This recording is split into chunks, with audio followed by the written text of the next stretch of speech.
Welcome back, everybody. This is Kip Marlowe, and you're listening to Entrepreneurs Club Radio. And our great producer has the finest songs that he plays between breaks. It's just wonderful. What was the name of that, Alan? Ring of Fire. By Johnny Cash. That's right. How could I forget that? Did you remember that, Glenn? Ring of Fire. My parents told me about it. Yeah, right. We're back. Marcia Hales is still in the studio, and she's going to be back in a minute. We've got Casey Marlowe here, listening in on the conversation and probably shaking his head, oh my golly, why did I come here today? And but we wanted to have Glenn Levar on. Glenn is the CEO of Shared Time Human Resource Management. He's been on the show before. He's a good friend, somebody who knows a thing or two about human resources and spent, I didn't know this, but Glenn had mentioned just earlier, he's been in this business for 19 years, owning this company. So it's really kind of cool. And he's probably been through a lot of regulatory changes.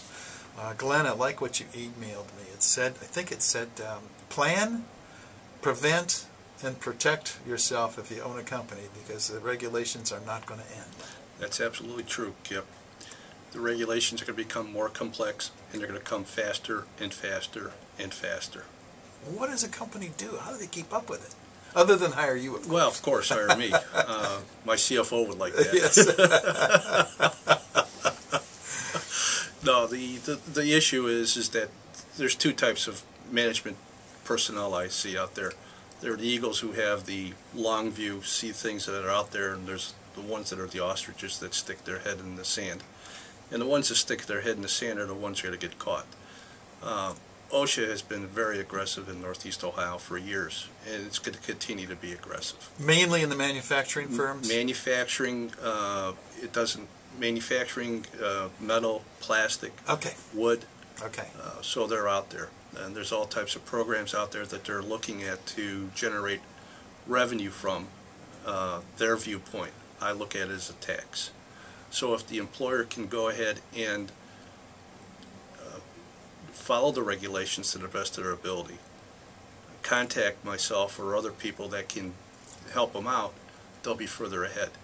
Last year at this time, there was a company in Garfield Heights, Ohio, a metal company. They were fined $168,000. What did they do? They were a metal warehouse distribution company. What did they do wrong? Well, what they did wrong was they didn't have their people trained. Okay. Tow motors. They didn't have a clean shop. Okay. They had metal chips all over the place. They had low-hanging crane hoists.